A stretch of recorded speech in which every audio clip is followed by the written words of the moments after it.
Baik, kembali kita akan membahas mengenai instruksi dari Presiden Prabowo Subianto. Pak Vivayoga, kalau bicara soal kementerian, ini kan tidak hanya di tingkat pusat, Pak, tapi sampai ke level paling bawah di daerah. Sedangkan ketika kemudian kementerian diminta untuk menghemat anggaran sampai 50%, di mana di daerah ini mungkin mereka juga berpikir bagaimana menggerakkan perekonomian di daerah, karena pasti ada juga yang terdampak, misalnya dari perhotelan, yang kemudian pasti akan ikut beradaptasi dengan adanya instruksi ini. Nah, bagaimana kiat-kiatnya tuh Pak Vivayoga? Ya, kalau kami dari Kementerian Transmigrasi berdasarkan dana dari APBN, nah untuk program kerja di provinsi dan kabupaten kota biasanya melalui jalur tugas perbantuan atau dana alokasi khusus.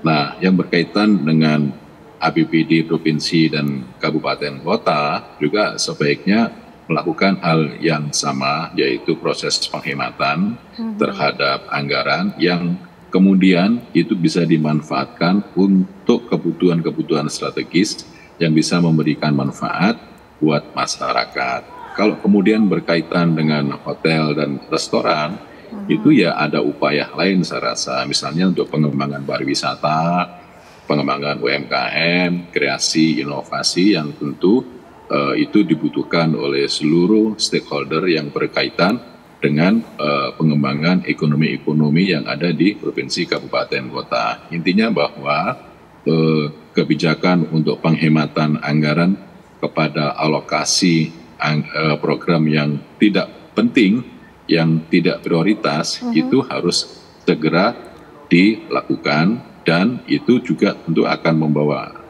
dampak yang positif bagi cara berpikir birokrasi agar lebih efektif, efisien, dan lebih cepat untuk penentuan pencapaian target.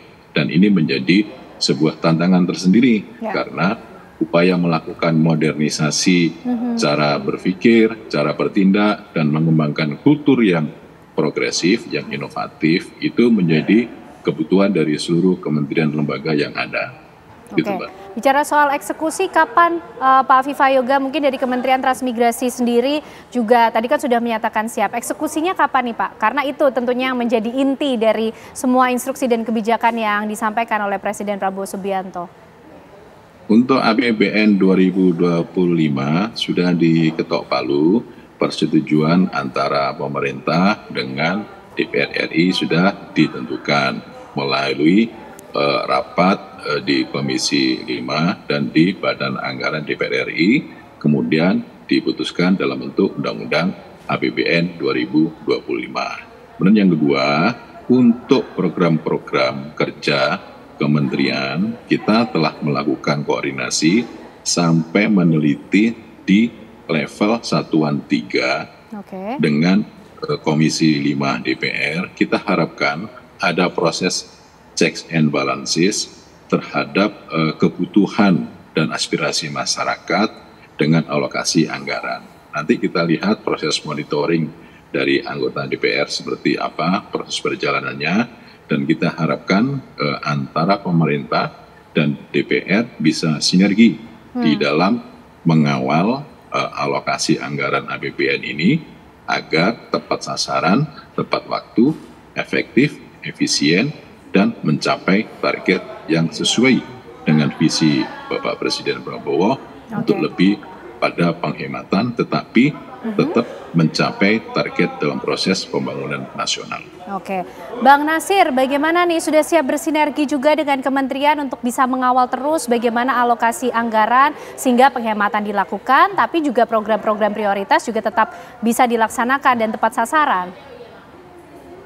Iya, jadi penghematan anggaran untuk perjalanan dinas ini kan sebenarnya konsekuensi ya bahwa ini sedang masa transisi ya. Ada kementerian yang berpisah ya, kemudian misalnya Kementerian Hukum dan HAM, sekarang sudah ada Kementerian Imigrasi dan Pemasyarakatan, Kementerian RI, kemudian Kementerian Ekonomi Kreatif yang dulu digabung sekarang sudah masing-masing. Nah, ini kan juga di masa transisi ini kan harus ada konsolidasi keuangan. Nah, salah satu yang paling masuk akal untuk dikurangi itu ya perjalanan dinas, begitu ya, karena belum tentu juga efektif perjalanan dinas itu. Jadi perjalanan dinas itu salah satu mata anggaran yang paling mungkin untuk dirasionalisasikan. Karena apa? Karena kementerian hari ini sedang melakukan konsolidasi internal mereka agar kemudian di tahun 2025 yang akan datang mereka bisa langsung mereka langsung bisa bekerja. Jangan sampai nanti di tahun 2025 mereka masih pelongo gitu ya, masih lihat kiri kanan gitu ya, masih lihat kiri kanan, lihat ke belakang dan lain sebagainya. Jadi saya berharap memang konsolidasi anggaran dalam bentuk penghematan dalam kaitan perjalanan dinas ini memang konsekuensi ya dari situasi ekonomi kita hari ini, kemudian banyaknya kementerian, lembaga, badan, utusan dan lain sebagainya. Dan saya pikir Pak Prabowo cukup punya sense ya soal ini sehingga beliau memerintahkan kepada Menteri Keuangan dan kemudian diikuti oleh jajaran kementerian lainnya dan juga diharapkan di daerah juga melakukan yang sama dan tentu DPR juga begitu ya. Diharapkan juga ada hal-hal yang tidak begitu urgen, tidak begitu penting, tidak begitu prioritas juga bisa dihindari dan mudah-mudahan saja ya di tahun 2025 nanti mereka sudah siap ya dengan penghematan ini karena saya katakan tadi nanti DPR itu akan mengevaluasi langkah-langkah yang dilakukan oleh kementerian terkait dengan penghematan anggaran ini. Apakah langkah-langkah itu cukup efektif dan kemudian mampu mengefisiensikan program-program yang akan nanti berjalan di tahun 2025 yang akan datang. Oke, kalau DPR ini mengawasi bagaimana kementerian, nanti DPR-nya diawasi oleh rakyat langsung nih ya Bang Nasir ya. Nah kira-kira skema lain yang sudah disiapkan oleh DPR apa untuk bisa ikut serta dong, bersinergi dan berkomitmen untuk bisa menjaga anggaran. Kita kan punya pimpinan ya.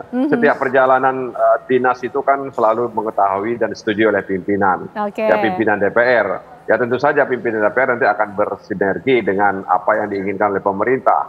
Sehingga kemudian bisa membatasi hal-hal yang tidak begitu penting untuk dilakukan terkait dengan perjalanan dasar. Ini kan tahun 2025 akan segera kita jemput, 2024 akan berakhir. Ini kan menggunakan anggaran 2024 yang masih tersisa begitu. Ya, sementara 2020 sudah diketok palunya. Nah, kita lihat nanti apakah kemudian penghematan ini masih akan terus dilakukan atau seperti yang saya katakan tadi awal, punya jangka waktu tertentu. Oke, Pak Visnu, apa kira-kira kemudian yang bisa dilakukan oleh kementerian maupun juga pejabat, gubernur, bupati dan semuanya lah ya untuk bisa ikut bersinergi mensukseskan apa yang kemudian dicita-citakan oleh Presiden Prabowo Subianto. Kira-kira tantangan ke depan apa yang akan dihadapi oleh mereka-mereka ini ketika diminta di-challenge oleh Presiden seperti ini? Ya tentu saja, maksudnya perintah dari Prabowo ini memang harus dilaksanakan oleh semua pejabat level ya, dari level menteri, wakil menteri, eselon 1, eselon 2 dan ke bawah. Dan tentu saja juga harus dilaksanakan oleh gubernur, wali kota, bupati dan segala macam sehingga pada akhirnya bisa memperbaiki kualitas dari pembelanjaan negara. Sebenarnya kan intinya itu, memperbaiki kualitas dari pembelanjaan negara sehingga tepat sasaran, sehingga diprioritaskan pada pembelanjaan negara yang benar-benar dibutuhkan masyarakat, yaitu biasanya sekolah, kesehatan, infrastruktur gitu kan, itu kan yang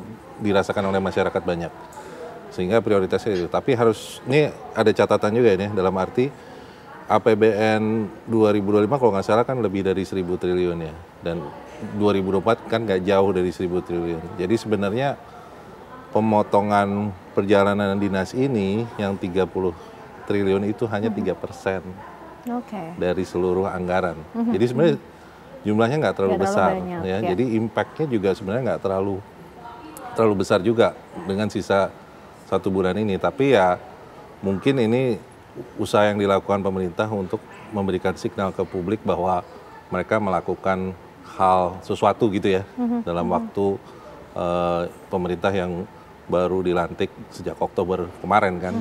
Nah kita harapkan ini jangan hanya sekedar apa istilahnya PR aja, tapi ke depan merupakan sebuah upaya sistematis ya untuk mengefisienkan dan meningkatkan kualitas dari pembelajaran negara gitu. Oke, baik. Kang Ujang, dilakukan di semua level kementerian, para pejabat dari pusat sampai daerah. Tapi kan ada Kang kementerian-kementerian khusus yang bahkan diatur dalam undang-undang seperti Kementerian Pendidikan misalnya. Amanah undang-undang mengatur anggarannya 20%. Nah itu gimana? Nanti efisiensinya dihitungnya seperti apa? Kalau misalnya kurang dari itu melanggar undang-undang dong berarti Kang Ujang? Tidak, bahkan begini, ada yang saya punya kawan di pejabat kementerian, ini cerita aja ya, biar nanti agak terbuka dalam konteks mengelola negara. Itu yang kerjaannya sudah pensiun sih ya.